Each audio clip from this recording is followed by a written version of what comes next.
2026, it's shaping up to be a year of, well, intense challenges and contradictions. It feels like a time where all the old rules are breaking down and the new ones haven't quite been written yet.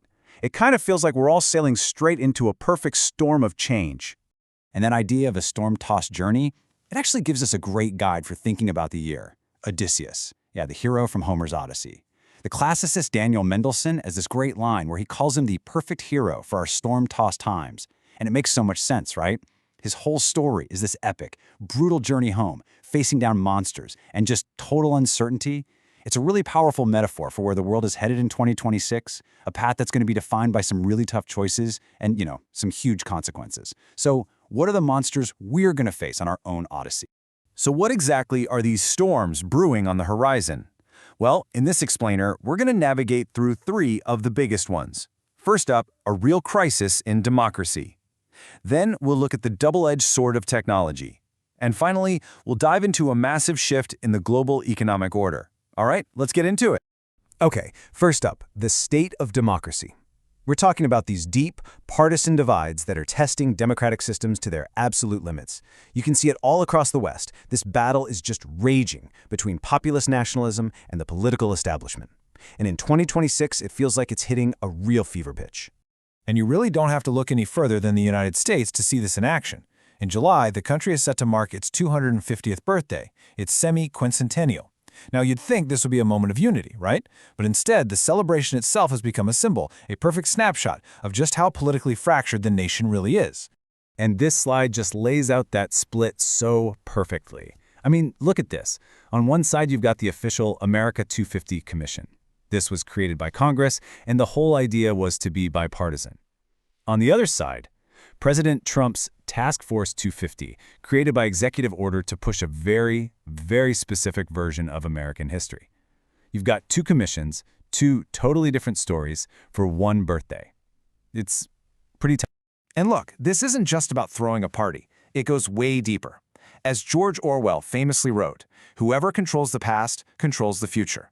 This is a high-stakes battle for America's national story. Each side is trying to shape the country's identity for generations to come. But this democratic stress test, it's definitely not just an American thing. If you look across Europe, a very similar battle is playing out. You have these populist parties challenging the political firewalls that have for a long time kept them from getting any real power. And this table here, it really shows you the key flashpoints. Take Germany, for instance. The AfD is polling so strongly in state elections that it could actually breach the Braunmauer, that's the firewall, for the first time ever. Then you've got France, where all this government instability could easily trigger new elections, which might just hand Marine Le Pen's national rally the Prime Minister's office. And over in Britain, local elections are going to be the big test to see if Reform UK's strong polling numbers can finally turn into actual on-the-ground power. All right, the second major storm front we're facing is all about technology. 2026 is shaping up to be the year where the incredible, mind-blowing promise of innovation slams right into its potential for disruption and for danger. And right at the heart of this conflict, of course, is artificial intelligence. We've kind of moved past the, wow, look what this chatbot can do phase, and we're now in a full-blown investment mania. It's all built on the promise that AI is going to transform, well, pretty much everything. And the sheer scale of this bet is, well, it's just mind-boggling. One estimate projects that $7 trillion will be poured into AI by the end of the decade. $7 trillion. It's a financial boom that is completely banking on this technology succeeding. But here's the massive reality check. Right now, a staggering 95% of corporate AI pilot projects are failing to generate any financial return at all.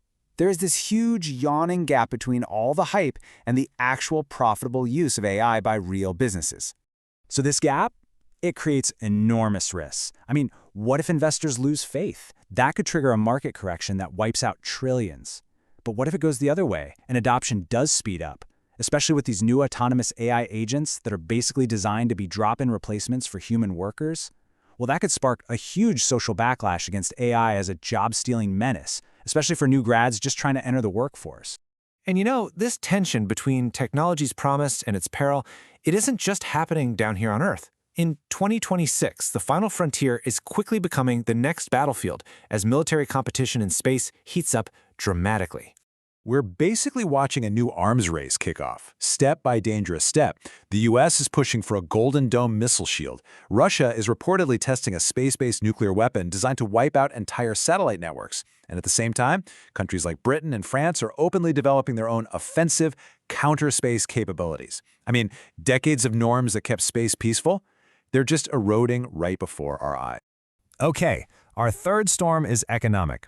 The tectonic plates of the global economy are shifting, and it's creating a whole new landscape with new winners, new losers, and a whole new set of rules. And this chart right here, it captures a truly historic moment. Sometime in early 2026, India's economy is projected to actually overtake Japan's, making it the fourth largest in the entire world. I mean, after zooming past countries like Britain and Canada, it's now closing in on Germany for that number 3 spot. Just incredible. But, and this is so important, here's the crucial context. It's another one of 2026's great contradictions. So while India is an economic giant in absolute terms, it's still a poor country when you look at GDP per person. It ranks 126th in the world. All that wealth is shared among more than 11 times as many people as in Japan. So you have this paradox. India is a new superpower and a nation still fighting widespread poverty, all at the very same time. Meanwhile, the established economic powers, they're facing some serious headwinds of their own. The whole post-war trade order, which was led by the United States, is under immense pressure from a much more assertive China, which sees a huge opportunity in America's recent turn inward. And China has a very clear playbook for 2026. It's doubling down on tech self-reliance, trying to get around U.S. sanctions. It's using its role as host of the APEC summit to paint itself as Asia's most reliable economic partner, and it's signing trade deals everywhere, with ASEAN, the Gulf states, you name it, all while trying to handle its own domestic slowdown by pushing more exports out into the global market. Every single one of these moves is a calculated play to reshape the economic order in its favor. But you know, it's not all grand strategy and geopolitical chess. The character of 2026 is also being shaped by some really surprising and even contradictory cultural and consumer trends that are happening just below the surface. These are the small shifts that actually tell a much bigger story about our changing world. Like for instance, 2026 is the year the world officially hits peak wine, which is a fascinating sign of how tastes and lifestyles are changing globally. It's also the year that weight loss drugs are set to go truly global. Patents are expiring, which could make them accessible to billions and totally reshape public health. And get this, after more than 230 years, 2026 is the year America is finally set to say goodbye to the penny. A tiny change, sure, but one that says a lot about economic evolution and, just letting go of the past. So as we navigate our way through this turbulent year, one thing becomes crystal clear. 2026 is really defined by its unresolved conflicts. It's a year of huge contradictions, of booms and busts, of new powers rising while old alliances fray, of immense promise and, at the same time, of equal peril. And that brings us back, finally, to Odysseus. Just like him, our world finds itself on a storm-tossed sea, facing its own set of monsters and forks in the road. And the ultimate question for 2026, the one we're all left with, is this: which path will we choose?